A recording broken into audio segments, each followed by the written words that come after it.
it opens up our like memory of like, oh yeah, there is more to life than what is just right in front of me.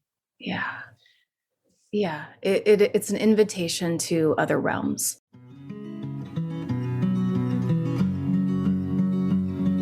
Mugwort opens up chambers of ancient memory within the brain, bringing to one's dream life stirring visions of past and future that overflow with magical imagery. The symbols that dance through your mugwort-touched dreams pull out the cobwebs of our forgetfulness and assist us in remembering old, unwritten ways of healing and living that attend to the needs of spirit and soul. That's a quote from Judith Berger, author of my favorite herb book of all time, Herbal Rituals, and my guest on episode 59 of this podcast, Herbal Rituals, Rhythms, and Remembrance. I don't know about you, except maybe I kind of do because you listen to this podcast, but remembering old, unwritten ways of healing and living that attend to the needs of spirit and soul is one of the driving forces underlying my life. It is a deep craving, a way of feeling whole in a fractured and seemingly ever fracturing world. It's a homing in on your personal North Star. I love that Judith uses the word unwritten. She's talking about a knowing beyond knowing, ancient and ineffable. Such knowing and the states of mind needed to access it are not valued or practiced much by the overculture. It's an invisible knowing outside the realm of ordinary consciousness and of what we deem possible. Many people don't even know that it exists, and most of us are brought up to not even entertain the possibility. But those of us attracted to the healing powers of herbs start to scent its existence as we begin more and more to get to know the medicine plants of the earth. And this is why mugwort is so beloved by herbalists. It's a door opener, a wayfinder, a welcome bridge to the realms of consciousness needed to cultivate a deeper relationship with the natural world. I am Amber Magnolia Hill, and this is episode 89, a solo episode with a bonus 20-minute interview with my teacher, Kami McBride. This will be Kami's 4th appearance on the podcast. Y'all know her and love her. As always, I cannot and will not be sharing every facet of mugwort and the Artemisia genus. Its healing on all levels is vast, and it can have powerful negative effects too. So listen on and always do your own research. This podcast is meant as a starting point, not the final say. We will meander in a nonlinear fashion through mugwort's abundant physical, spiritual, and other properties. The genus Artemisia proliferates across Asia, Europe, North America, and North Africa, and was used by many of our ancestors for a multitude of purposes. Much of what I say applies to most, if not all, members of the Artemisia genus, though the species Artemisia vulgaris is what many think of when they hear the word mugwort. Vulgaris is Latin for of the people, by the way. Here in California, Artemisia deglaciana is abundant and is referred to as mugwort as well. This is why herbalists and other plant people use the Latin binomials, binomial meaning two names, genus and species, aka scientific names, because often different species within a genus will go by the same name, or different species from different genuses will go by the same name. I got super attacked online once by a woman who was really mad that I call the mugwort in our herbal medicines mugwort because it is the Artemisia deglaciana that grows around us. And she thought that only vulgaris could be called mugwort. And this was on Facebook, and a bunch of people jumped in and kind of put her in her place and let her know that this is called mugwort as well, and many other Artemisia species are. So it can be confusing, but there's so many shared medicinal properties across the genus also. Mugwort is a witch's herb, a stirrer of visions, and an opener of portals. It heightens our extrasensory perception while simultaneously dropping us deep into our center. It's just where we want to be.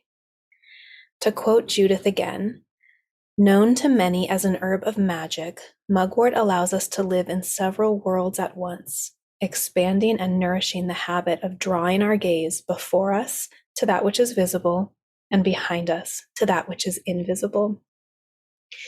Mugwort is a gateway herb. This makes it an ideal ally for those just beginning to walk the herbalist path.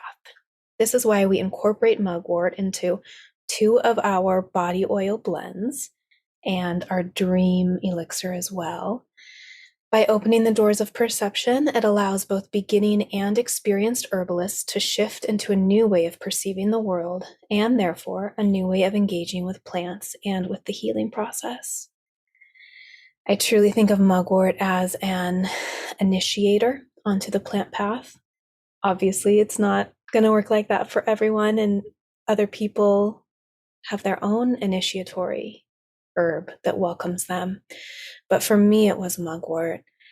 I walked into a used bookstore 13 years ago and found Judith's book, Herbal Rituals, just shining at me from a shelf. If you heard my interview with her, you know that it only went through 1 printing somehow, even though it's the best herb book out there, and is now hard to find and therefore pretty expensive if you can find it listed online. Every now and then I hear from someone who found it at a thrift store or something, but it was November and the book is laid out 1 or 2 herbs per month, and the herb for November was mugwort. And I read the chapter and was absolutely transported, and I just can't even describe the effect that her writing had on me and that learning about mugwort had on me. I was already in my herbal studies with Kami at the time. My oldest daughter was 2, and one day after reading that chapter, I said, I got to go find some mugwort. And I got her dressed and we just started walking from our home. I wasn't even sure where we were going, but we started walking towards a wooded area, outskirt of a park nearby. And I came around a corner. It's about 10 minutes after leaving our house, and there was this huge patch of mugwort. The joy, just the sense of meaning and connection and aliveness in the world and my own conscious participation in it that coursed through my body at that time was overwhelming. Like that was the moment that I knew I would never turn back, that herbalism would not just be a passing interest of mine. I tend to be interested in way too many things all the time. And it has been true ever since that mugwort has walked the path with me, stayed the course, and just been such a profound ally for me and for so many others.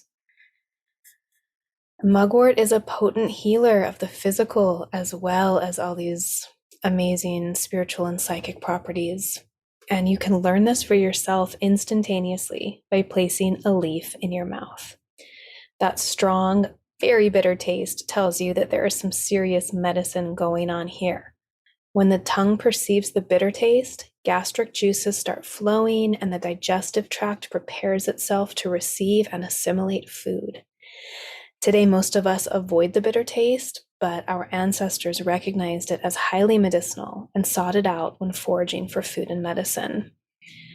My guest on episode 69, Healing the Bones, Holistic Dental Health, Lineage, and Being Soft with Yourself, 13th generation herbalist Rupam Henry, writes that in cultures that were closely connected to nature, the bitter taste was very prevalent in the daily diet. It has almost disappeared from the average civilized diet, leaving people open to a host of imbalances. It is the bitter element which activates, tones, and strengthens the liver, gallbladder, and all digestive organs, making it possible for our metabolism to reestablish its equilibrium. There are many wonderful bitter products on the market, and I am fond of Rupam's Swedish bitters. And I'll put a link to that in show notes. As always, a link to literally everything I speak that could have a link will be in the show notes, which you can find whichever app you're listening to this or at mythicmedicine.love. And I put a few drops on my tongue before most meals, but you can also simply place a bitter herb onto your mouth to get the same effect. if you happen to have one on hand or out for a walk and come across one. And then, of course, there is Mugwort's beautiful affinity with the womb space. In Herbal Rituals, Judith writes that she likes to keep mugwort oil on hand for rubbing into the skin of any woman whose pelvic area is distressed due to any reproductive challenge. I think we could remove those last 5 words as well. I think that mugwort will help heal the pelvic area, whether or not the issue is reproductive in nature. And I have experienced this firsthand. In October 2016, I took a fall off a 6-foot-tall retaining wall on our land with my 5-week-old baby strapped onto me. Kind of weird because where I'm sitting right now recording this is literally the spot I fell off of. We have since put up this workspace, and I was tripping out realizing that. In the endless few seconds as we were falling, I twisted my body in such a way that Nixie was totally protected, and I landed flat on my back, with my lower back and pelvic area absorbing the brunt of the impact. Overwhelming pain echoed throughout my body. I could hardly think, and I could not move at all. If my husband Owen hadn't been home, I would have laid there immobile with a screaming baby on my chest for hours. As it was, I had to yell very loud for him to hear me up at the house. The EMTs and hospital staff had to move my body for me over the next few hours. I knew the x-rays would be fine, and they were. This wasn't skeletal, it was everything else. All of the other tissues in my pelvic area, still recovering and tender from having given birth 5 weeks earlier, had been re-traumatized. For weeks, I was in pain and struggled to take care of my baby when I could hardly walk or turn over in bed on my own. I couldn't carry her at all. And along with the physical trauma, and stronger and much more difficult to deal with, was the spiritual and emotional trauma. There's a legacy of impact injuries and deaths in my family. I grew up adoring my wheelchair-bound great aunt, who we called Grandma Jenny, who was in 2 car accidents as a teenager and was paralyzed by the second one. This was in the 60s before seatbelt laws were enacted, or else she probably would have fared much better. When my now 15-year-old was 3, she and I were in a bad car accident when I flipped our truck on a windy road in a snowstorm. And a year before this fall, 6.5 years ago now, my beloved mother died in a car accident. In the years since this fall, my father-in-law has also died in a car accident. You can hear more about these deaths in episode 82, What I'd Be Without You, My Mother's Life, Death, and Legacy of Love. And also in the years since this fall, my sister's husband sustained a life-changing traumatic brain injury when he fell 80 feet out of the sky right onto a rock while paragliding. So the point is, this fall not only hurt physically, but brought up ancestral and familial trauma as well. I mean, 2 of my loved ones' death certificates list blunt force trauma as the cause of death. My mom and my husband's father. So I didn't have time to anticipate my car accident. It happened so fast. When I woke up upside down in our truck, my Celia, again 3 years old, was saying, "Mommy, I'm hurt," from the back seat, but in a calm voice. So I immediately, upon regaining consciousness, knew she was alive and okay. I will link to Instagram posts in the show notes that talk about and show photos of both the fall and the car accident. But be aware that the accident photo, it's hard for me to look at. It might not be hard for you, but it's our truck upside down and completely smashed in on top, with my little daughter standing in front. I can barely look at it now. It's so hard for me to see. When her father went to the junkyard to take photos of the car for insurance purposes, they were like, we're so sorry about your family.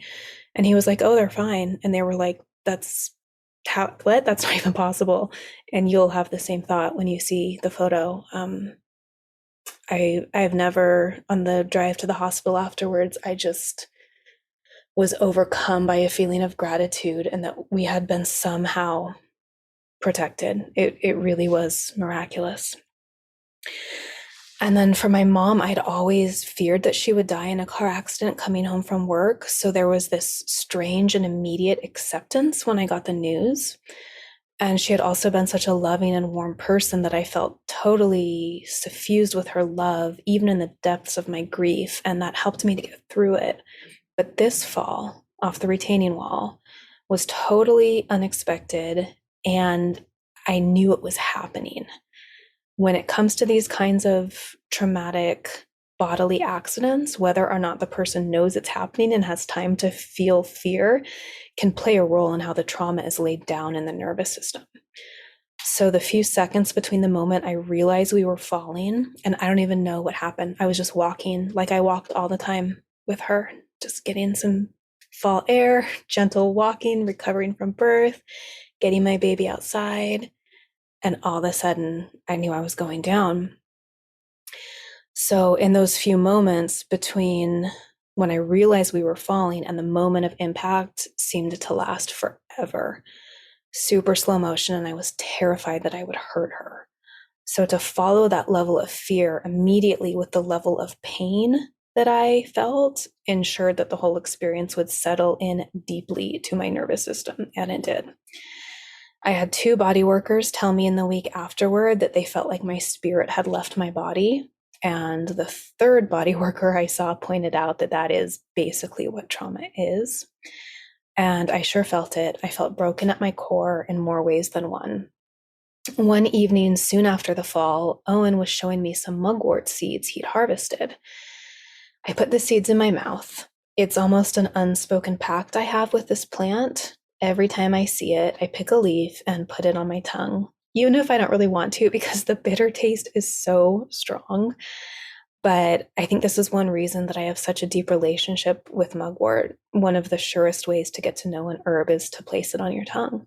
And I've been doing that for 15 years now. Knowing the taste and the smell of a plant brings you immediately into intimacy with it, and a primal knowing is awakened and recorded within your cells. And since I fell in love with mugwort so early on in my herbal path, I've spent many an hour with a leaf in my mouth. But I had never tasted the seeds. They tasted just the same as the leaves, and the familiar flavor was immediately comforting. But it was more than comforting. I knew right away that mugwort would help heal me from this fall. Through the interaction of its medicine on my taste buds, it was like it was saying to me, I am exactly what you need right now. Use me. So I did. I asked Owen to put some seeds and leaves in a tiny bowl like a candy dish to leave out. He did, and I ate some every day. I also made mugwort infusions to both drink and put in the bath.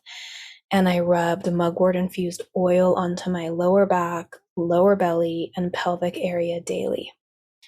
Judith writes, like the knowing hands of the wise woman, mugwort oil seeps deeply into muscles and joints, permeating the cells with sensation and relief.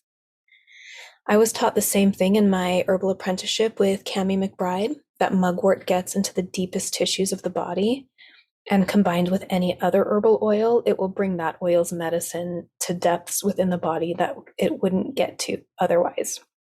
Kami and I talk about this in a few minutes here. So added to St. John's wort oil, writes Judith, mugwort helps it to travel deeply to the root of pain in muscular tissue or joint capsules. Mugwort is like the herbal guide to the underworld. And Kami and I talk more about that combo too, St. John's wort and mugwort.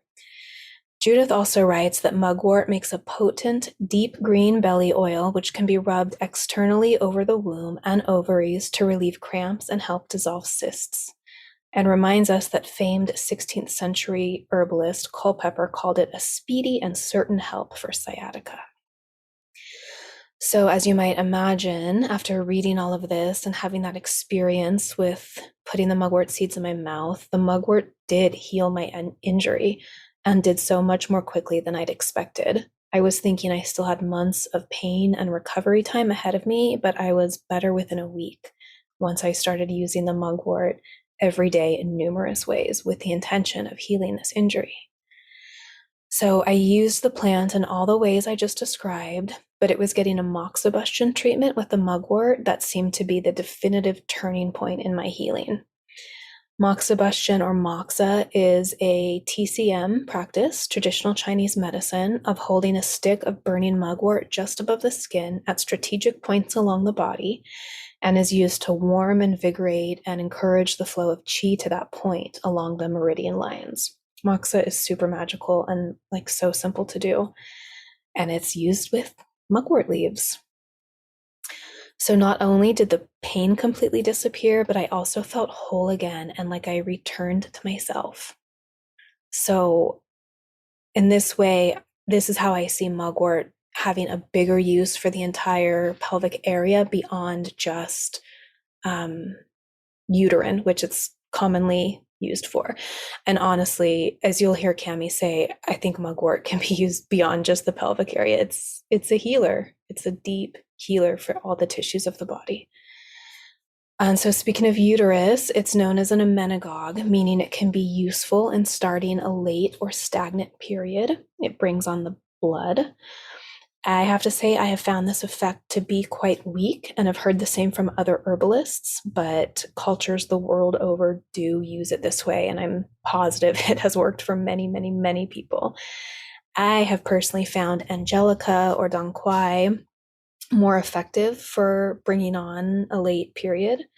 I had this problem for many, many years of my life. Like it was due, but then it would come up to 3 days later, and those days were so tense and miserable. But just really since eating better, and especially since eating pro-metabolic, see episode 87, that's totally stopped, and my periods are on time and no problem now. So due to this effect on the uterus, many recommend avoiding it during pregnancy. And here I will remind you that internal and external use are different. And for me, mugwort oil was a beautiful companion for me during pregnancy. It can also dry up breast milk for some women, so it's often recommended to avoid it during lactation. Let's stop here and hear my short conversation all about mugwort and its many uses with my teacher, Kami McBride. And then we will jump back into talking about some of the more esoteric, ancient, ancestral uses and beliefs around mugwort. Kami, please tell me about your relationship with mugwort and how you view this plant and how you use it in your daily life. I'm so glad you asked that question. I love this plant. I mean, I love all the herbs, but I love this plant. So, the thing is that I started massage school, yoga training, and herb school all at the same time about 30 years ago. So the oils were the first thing I really went for because first of all the stuff people were using in massage was petroleum products. And then I was doing all this prayer and ceremony and ritual. So the oils they went straight into my massage practice and straight into my spiritual, I was in my early 20s, my very beginning spiritual practice. I started using it. I started using mugwort for anointing and ceremony. And I went really deep with this herb because not only just because I loved it, the smell, the aroma so much, but in the massage practice that I had for about 25 years, I had an oil bar. So anybody that's doing healing work, set up your herbal infused oil bar. It's a game changer. So I always had like 5 to 10 herbal infused oils, and I would have people smell a few of them before we did our body work, and they would choose like 3 or 4, and then I would make a blend for them, and then I would use it on them, and then they could take it home. And that is how a lot of my herbal blends that I use now were discovered. And it's also just such a great way to let someone else's body tell you what they want. But there was just, the most common combination that people chose was a combination of St. John's wort, lavender, and mugwort. That combination, people just like, oh, I want that, and that. And so I literally have watched hundreds and hundreds of people and their response to smelling mugwort oil. Like, who has done that, And I would just watch people go into this like wow space, like this magical like entranced in enchantment. I just watch people go into this, wow, what is that, and just become enchanted, so I know the vibration of enchantment by just observing that for so many years. And I watched the mugwort. The way I can kind of describe it is I felt like I was watching just like an instant kind of like awakening, like it would just reawaken something. They would just go, oh, this, it has like a sharpening note to it, like a reawakening, just a sharpening to the moment. I feel like I watched it call people to attention, called people to their own embodiment, called people like, oh, I'm going to be more present right here, right now. This is like watching the stars in the night sky, or this is like, it just brought them to that state of awe and enchantment. And at first I was like, oh, that's really cool. But then over the years, like, I just couldn't deny the response to this oil. Just, it's incredible. It is. I love I think you just said the vibration of enchantment. Ah. Mm. Yes, yes. And when it's in oil, it's just so every time I walk by a mugwort plant, I put a little piece in my mouth. And I've done Mhm. that for 15 years since I first studied with you. And I love that. But putting it in your mouth, it's super sharp. It's so bitter, so bitter. And it's amazing. And it opens those chambers of ancient memory for sure. But there's like a softer, more grounded, sweet invitation when you put it on your skin. And the way that our individual scents that comes off of our body then mingles as well with the scent of mugwort when it's applied on the skin Mm. and oil is so heavenly. Yes, yes. I know we're going into an altered state just That's what talking about it. exactly. I'm like, I'm losing words. Oh, I'm losing yes. words. I have some here at my desk, but it's like, yeah, just talk, just like having this dialogue with you is like, oh yeah, let's go.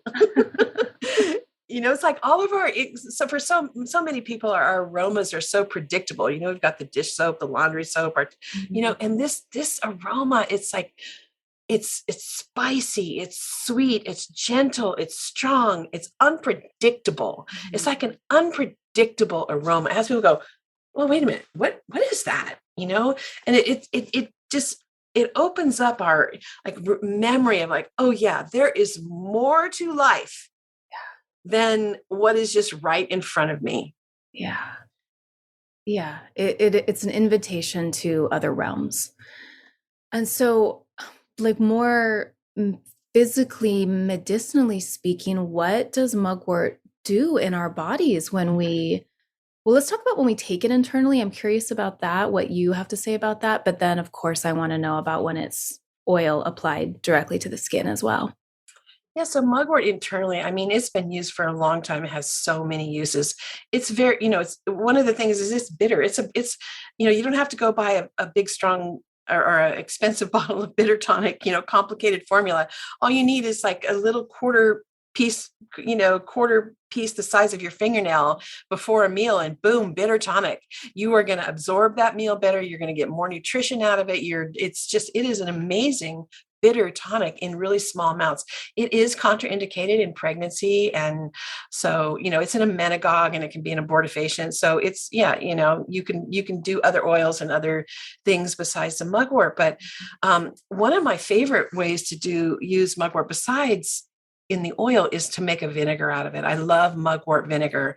Mugwort vinegar, you don't make your entire salad dressing out of it because people will be like, whoa, that's so bitter. It's like eating an entire endive salad, or entire dandelion leaf salad. It's so bitter. But you put, like a quarter of the amount of the vinegar that you're going to use in your salad dressing, you use mugwort vinegar. It's got B vitamins and calcium, and it's that great bitter tonic. And also you can use that vinegar topically as a liniment.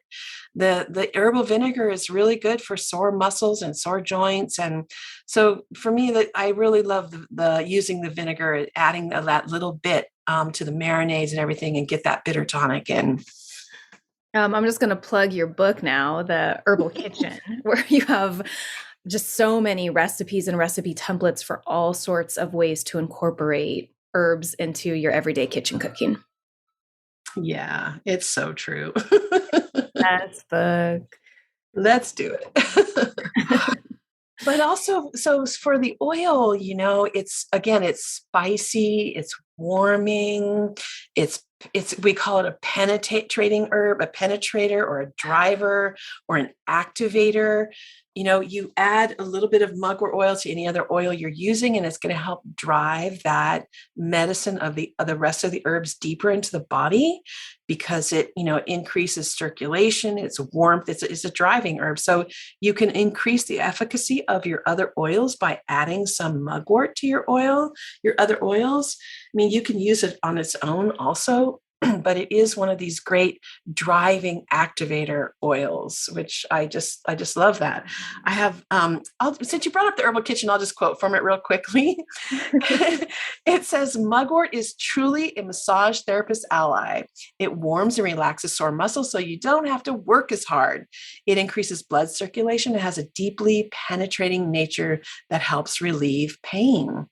So mugwort makes a luxurious oil that helps with lower back pain, menstrual cramps, and neck stiffness. So yeah, but you don't have to be a massage therapist to really, just get your oil out and just get it into your body and help with all those aches and pains and spasms.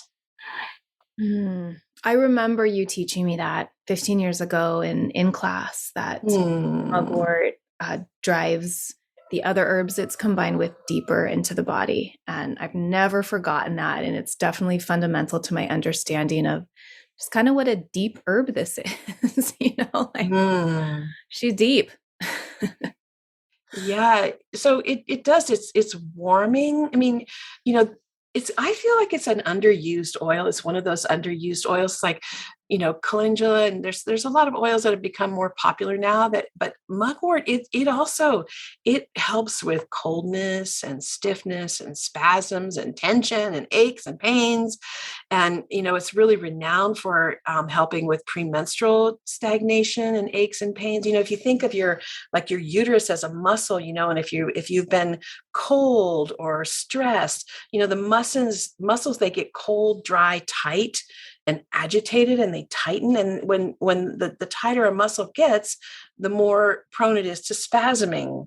And that's a lot of what the premenstrual cramping is about. So, it's a contraction. So you use that mugwort oil, you warm it up a little bit, and you put it on your low belly, you put it on your low back, and it just opens the space. It brings the circulation and the warmth, and helps to relax and calm that area. And it's just really an amazing herb for low back pain and menstrual pain. It's also really good for any kind of repetitive injury. That oil, like if you work with your hands all day long, doing the same movement over and over and over, right? It just gets in there, and it's just, again, it's an aches. It's also just a good old bumps and bruises, aches and pain oil. Besides all of its magical opening, taking us in between the worlds, it's like, you've got a bump, a bruise, ache, the mugwort. It's also very practical. A lot of people, I mean, the magic of mugwort is incredible, and there's a lot of focus on that, but it's a very practical oil.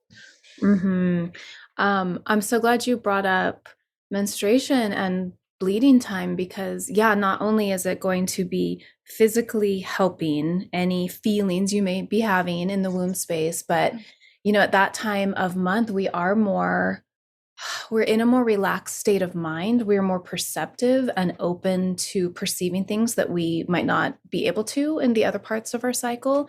So what better aid to also helping you relax and root down into that open, perceptive, listening, receptive space than mugwort?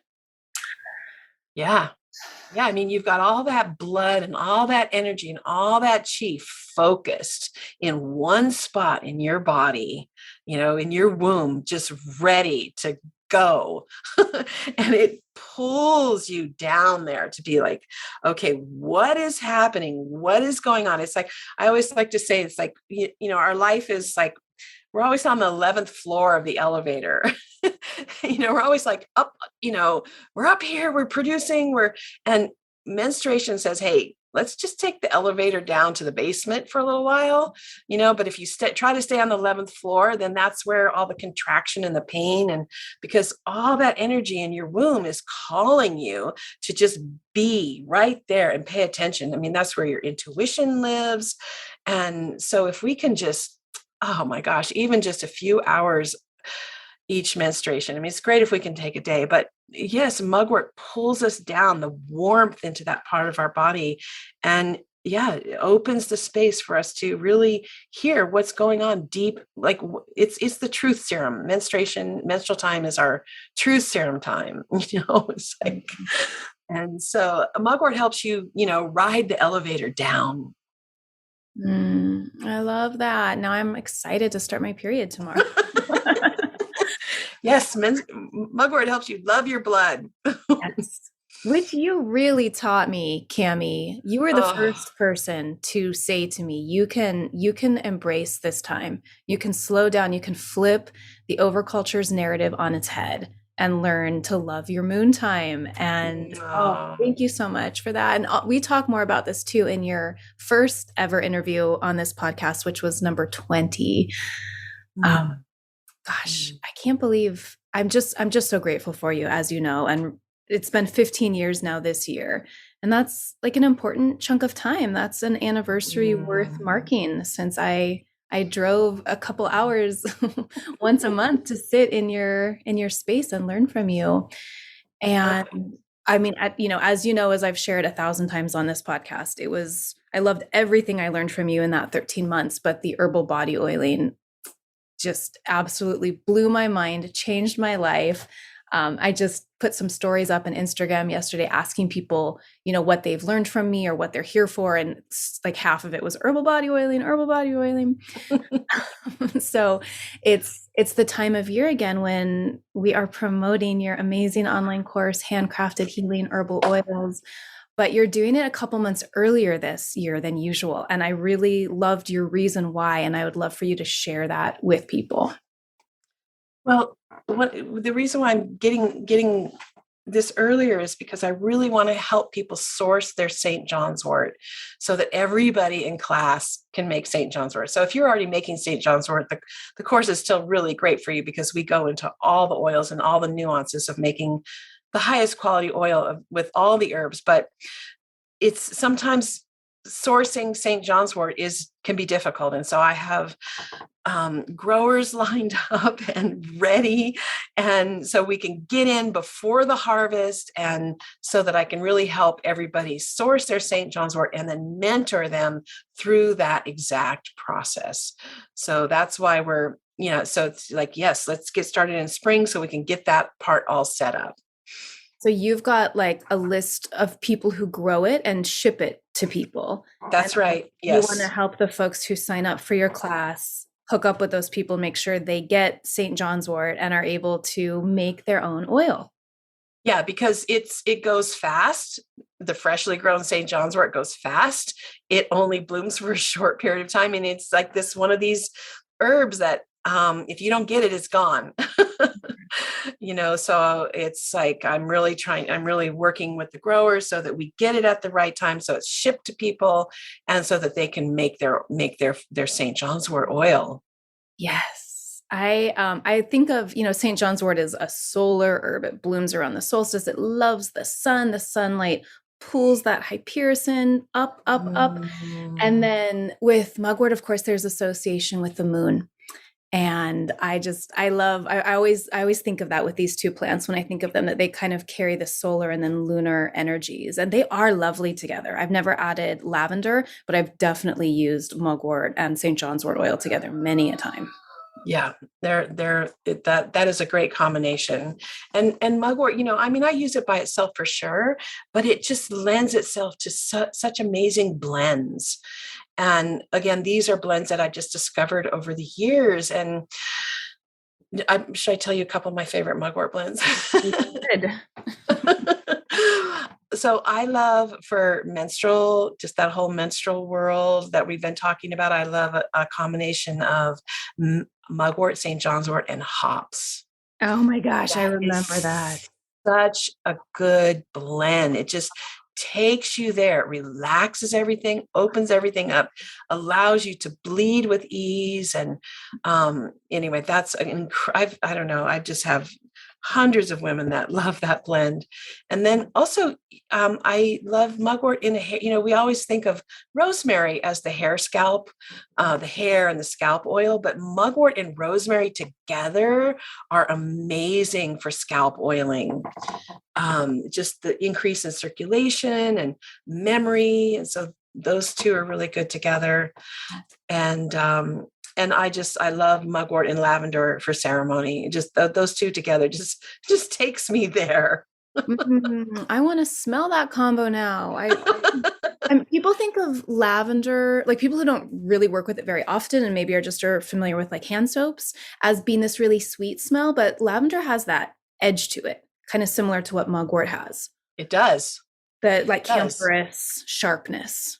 It does. And it has that same action. I mean, people think, well, how can you be really awake and alert and relaxed at the same time? But that's actually the ideal state of being really for me, because I'm relaxed enough. I'm not like, passed out. I'm relaxed and calm. My muscles are calm. My mind is calm, but I'm alert. And lavender and mugwort both do that. They're both nerving. They help calm and open and relax, but they bring awareness and alertness. And so together, it just is such a wonderful combination that focuses on that. Wow. Okay. I'm so excited, Cami. I got to make hops oil this year. I've never done it. It's one of my Oh, plants. yeah. Hops and mugwort together. Okay. Oh my God. And I can imagine the smell. So good. So good. Yeah. Okay, Cami, I love you. Thank you so much for changing my life, continuing to be a mentor and friend to me, and for changing the lives of just thousands upon thousands of your students and of my audience and my listeners. I feel blessed and honored to be able to be a bridge between you and the rest of the world. Oh, Amber, God, I love you. And just right back at you. I'm so grateful for all that you do and for mythic medicine and medicine stories and the lives of people that you're reaching. And so I get emails all the time like, oh, I found you through Amber Magnolia Hill. And I love her. I love you. And I'm very, very grateful for the work that you do in the world and the change that you are, the empowerment. We need to be more empowered in our personal care and our medicine. And you are just such a beautiful bridge for that. Thank you. Yeah, I mean, how lucky are we just to have chosen to tune into the plants, and this is where it has led us. Yeah. Yes. Thank you. Thank you. Cami. So I'll tell you more about her handcrafted healing herbal oils course later, and the link will be in the show notes. And it's so rad though that she's launching it early this year in order to be able to hook her students up with St. John's wort growers. So mugwort artemisia grows pretty much everywhere, and it's a long harvesting season. But St. John's wort only grows around the summer solstice and does not grow as widely as mugwort does. So this is awesome for all of you who love that plant as well and would like to make medicine with it. If you take Cami's course, she'll hook you up with someone who can overnight you, I believe is how it works, a bag, and you can make it fresh, which you have to use fresh St. John's wort when you're making oils. Cami's course is all about making the most shelf-stable and potent herbal oils and differentiating between which herbs are best made dry, and fresh is a major part of it. So mugwort, or any herb in the Artemisia genus, is one of my favorites for burning. So stop buying white sage, you know all the reasons why, and start collecting your local Artemisia.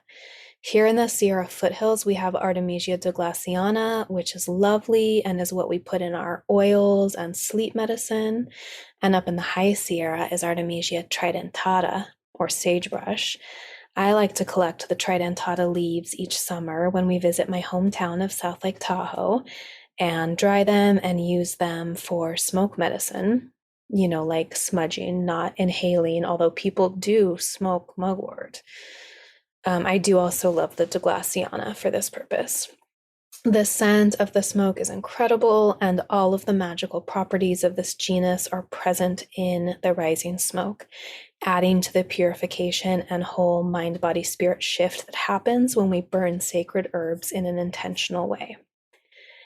Another species of note in this genus is Artemisia absinthium. This species is known to have mildly hallucinogenic and even poisonous effects.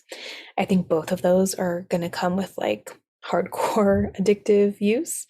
As you probably know, this herb is used in the mind-altering alcoholic beverage absinthe, which has been, made illegal in many places.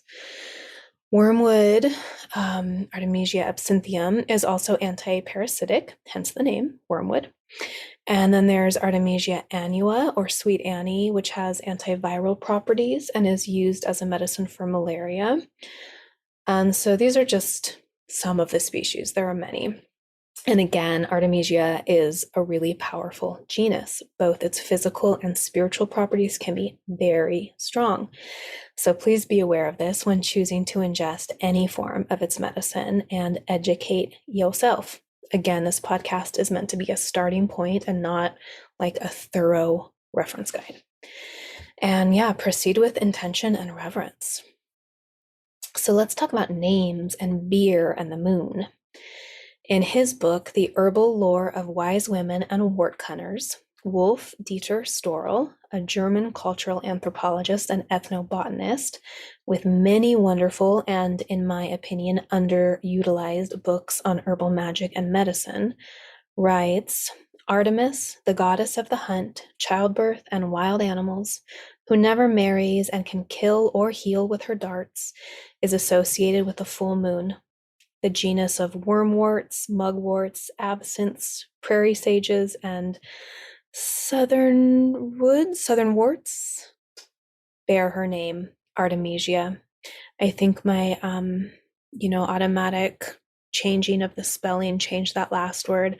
So I'm not sure what it was supposed to be, but I've never heard of it or prairie sage. Again, there's so many species in this genus and all their common names. And it's a lot.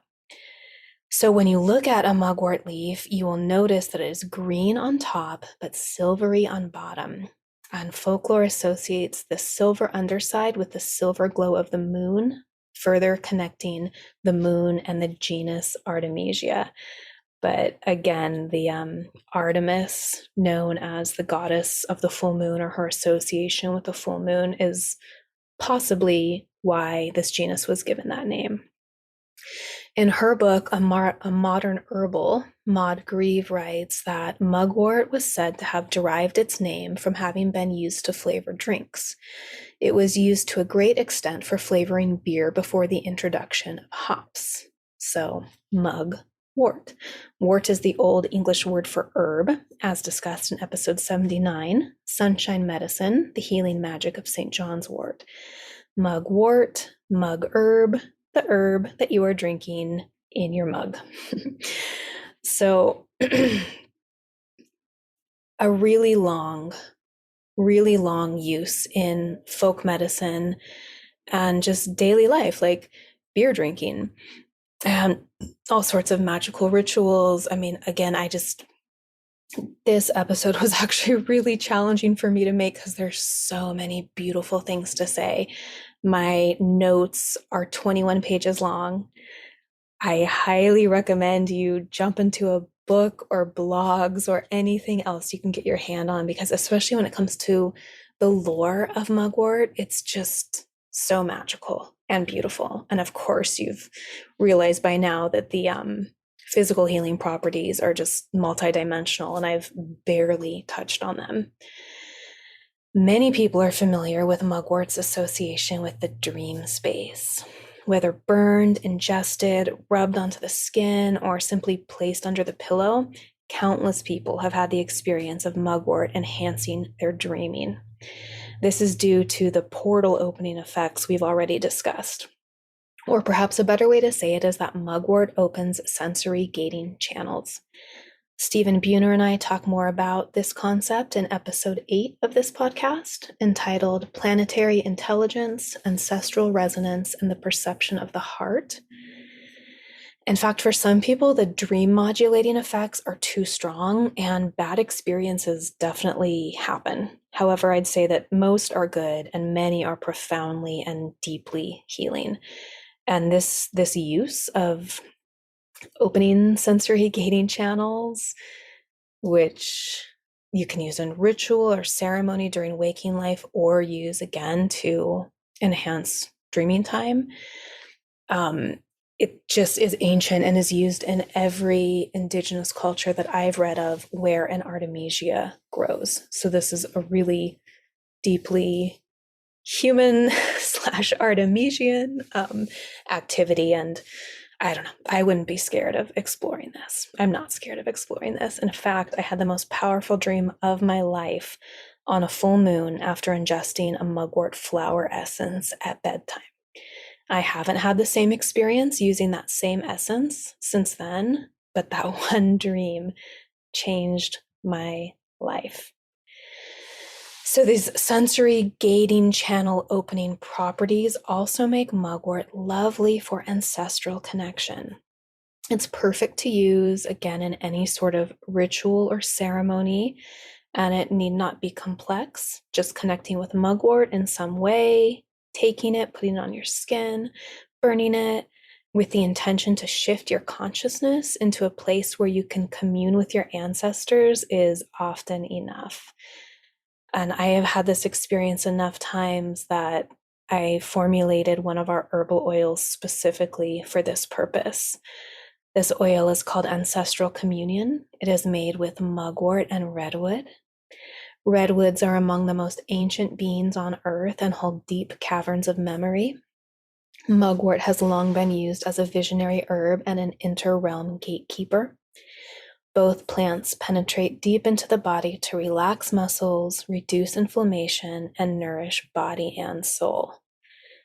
This oil is perfect for ritual work, however big and serious or small and playful, to invoke the wisdom of the ancestors and invite them into relationship with us here today. Use it for women's gatherings or just to relax and reset your nervous and musculoskeletal systems. And it smells amazing. The mugwort hits your scent receptors first, but over time, as it wafts off the skin, the redwood becomes more perceptible. And I have found that when I rub redwood oil on myself, I can still smell it so subtle and sweet the next day. In perfumery, we would call this a lingering base note. It's heaven, and the two of them together are so good. And our other oil that contains mugwort is called As the Witches Teach, and it has mugwort and yarrow.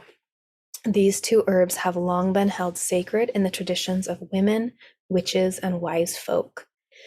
Use it to create a layer of discernment and protection around yourself as support during your bleeding time or other ceremonial or liminal moments, to relax the muscles and soothe the nerves, and as an invocation to reclaim the old stories and medicine ways. The name of this medicine, As the Witches Teach, was inspired by a passage from a medieval text that was uncovered by women's historian Max Dashu and written about in her phenomenal book, Witches and Pagans, Women in European Folk Religion. So it has the old, I don't know if it's Old English words here. It looks like Sva Wiccan Tekad. I have no idea if that pronunciation is correct. As the Witches Teach is the translation, though. This was the contextualization provided by an Anglo-Saxon translator to a Frankish priestly denunciation of people who, quote, bring their offerings to earth-fast stone and trees and well springs. By adding the explanatory phrase, as the witches teach, he demonstrated that in his time, witch encompassed animist ceremony at natural sanctuaries, not harm doers. In other words, so those are Max's words, but in my words, though the male Christian conquerors at the time tried to impose their patriarchal monotheistic view of the world onto old Europe religion and spirituality, their own texts and writings frequently allude to the fact that the people still seek the help of women, witches, and wise folk, whose teachings show a relationship with and reverence for the living earth. So these dudes were just trying to, drive out these ancient pagan folk beliefs. And oftentimes in their writings, when they're trying to admonish and lay down new decrees and laws, they are leaving a trail of crumbs for us now to understand what these people used to do, the people they were trying to stomp out their religions. As herbalist Asia Suler writes in her wonderful essay, Real Witches See Possibility, witch is a term as shifting and volatile as mercury. Over time, it has been an accusation, a slur, a fear, a story, a fairy tale, and a costume. But in the beginning, a witch was someone who was recognized as working with healing, a person who had a direct relationship to the medicine of those things we cannot immediately see. So mugwort and yarrow have a long tradition of use in Europe and everywhere else they grow, and working with these beautiful and smelling these beautiful plants invokes in my mind the many, many ancestral wise folk throughout the millennia who have done as we still do today. Turn to the earth and her medicine plants for ceremony, healing, and enchantment. Now, if you're listening to this in the first month or so after it comes out, we are actually sold out of both of these oils. There might be a couple witches oils left for half off, but it's April right now and we're making this year's batch of them using Kami McBride's methods. So just stay tuned. You can sign up for our newsletter at mythicmedicine.love. You can just scroll to the bottom and sign up, or you can take our fun quiz, which healing herb is your spirit medicine, and that will sign you up. You might even get mugwort as your answer. And then we'll let you know as soon as those oils are back in stock. And if you're listening far into the future, they are probably there. And we put them on sale every spring, early spring. Sell all of last year's oils out before we make the new batch for the new year. We also have mugwort in our sleep medicine called Bedtime Bear, Into the Dream Forest, Herbal Sleep Elixir. Let this herbal sleep elixir be your traveling companion as you enter the mythic forest of the dream realm. These plants and stones have been known to support cozy sleepfulness and evoke visions and symbols meaningful to the soulful wanderer. The ingredients are California poppy, mugwort, and a tiny amount of osha in vodka. And then there's hops-infused raw honey and stone essences of labradorite and Herkimer diamond, and then spring water. Why the bear? As with all animals, and especially big and powerful animals who are revered in every culture that knows them, bear symbolism is vast.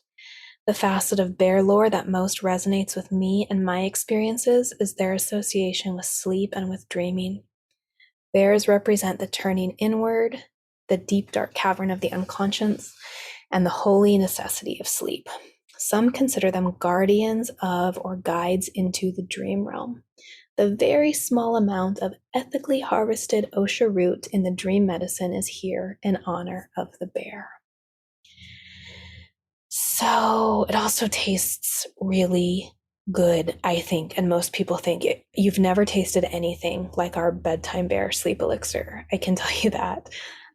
It's such a unique combination of all those herbs. It's really, really good. And we have many, many, many repeat customers who come back for more. After this conversation with Kami, I'm thinking maybe we will again start to make a St. John's wort and mugwort oil. Don't hold me to it because we are already so overwhelmed and busy with everything. But that was one of my first oils I ever made and sold 10 years ago when I started selling herbal medicine in my Etsy shop. Yeah, yeah. Solar and lunar in one, and just so, so physically healing. Okay, so I hope that you will get some herbal oil onto your skin soon, some mugwort oil specifically, and experience it for yourself. Work with it in any way, but like Kami, the oil is absolutely my favorite application. And it's that time of year when Kami's Handcrafted Healing Herbal Oils online course is open for enrollment. I will have the link in my show notes. You've probably heard me talk about it before. Kami taught me this craft in person in 2007, and I was so thrilled to reconnect with her years ago and find that she was building an online course. I wish everybody knew how to make their own herbal oils. It would change the culture overnight. I have a video up on my website of exactly what you get when you sign up for the course. So it's like I log in to my course portal and show you everything. Everything. It's just above and beyond. It's amazing. All your questions will be answered. Anything you ever wanted to know is there. So I'll link to that as well if you're like, I need to know exactly what I'll get. And yeah, I love Kami. I love herbal oils. This is my life's work. And thank you so much for being here to listen. Go outside and put some mugwort on your tongue. Find it in the wild. You can look up which mugwort grows around you. You probably have some sort of artemisia nearby. If not, you can definitely find some at your health food store or order from a small herbalist online or however you want to get some. This medicine can be prepared in so many different ways and used in so many different ways. It's just truly, truly a gift. And I am going to close with one final quote from Judith Berger. This is a lesser known property of mugwort, but it's something that I have found to be true as well. And I just thought you might want to know it. She writes that mugwort is a wonderful ally for those who feel themselves to be too restrained. Coming to know this plant inevitably causes unpredictable behavior that heals rather than hurts, coaxing our bodies and attitudes out of stagnation, helping us remember merriment of spirit. May you use this most memory evoking herb to enhance your merriment of spirit, take you deeper into the dream space, and heal any trauma in any of the tissues of your body. Oh, and I do have an awesome Patreon bonus for you over at patreon.com/medicine stories for supporters of this podcast at the $2 a month level. Thank you. I love you. It's me reading the mugwort passage from 4 of my favorite herb books. Just extra information, things I could not quite fit in to this podcast. I read from Stephen Herod Buhner's Sacred Herbal and Healing Beers, some really cool stuff on mugwort, from the book Witchcraft Medicine, Healing Arts, Shamanic Practices, and Forbidden Plants, which is by Wolf Storrell, who I already quoted, and 2 other European scholars. It's a really incredible book. And we go deeper into Artemis, the mythology, the lore, deeper into all the physical healing properties. Again, just things I couldn't get to in this episode.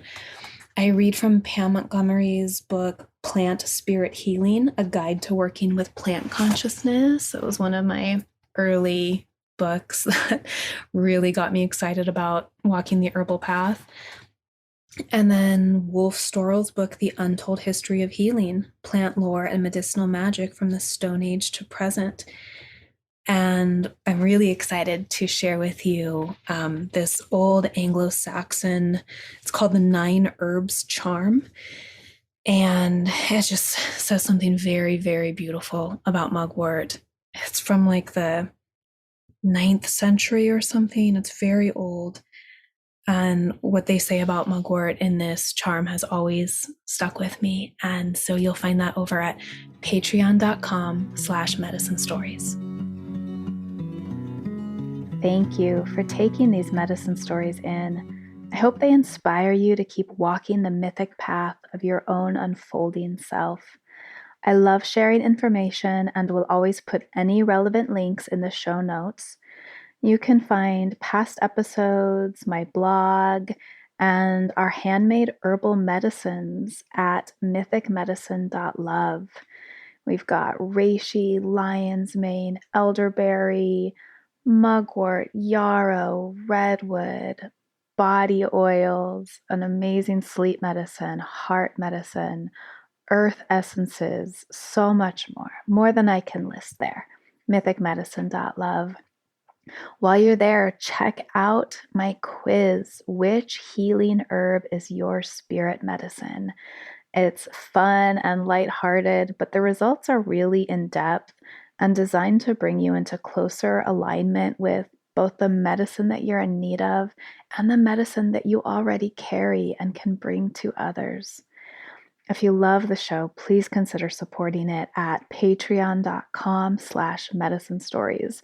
It is so worth your while. There are dozens and dozens of killer rewards there, and I've been told by many folks that it's the best Patreon out there.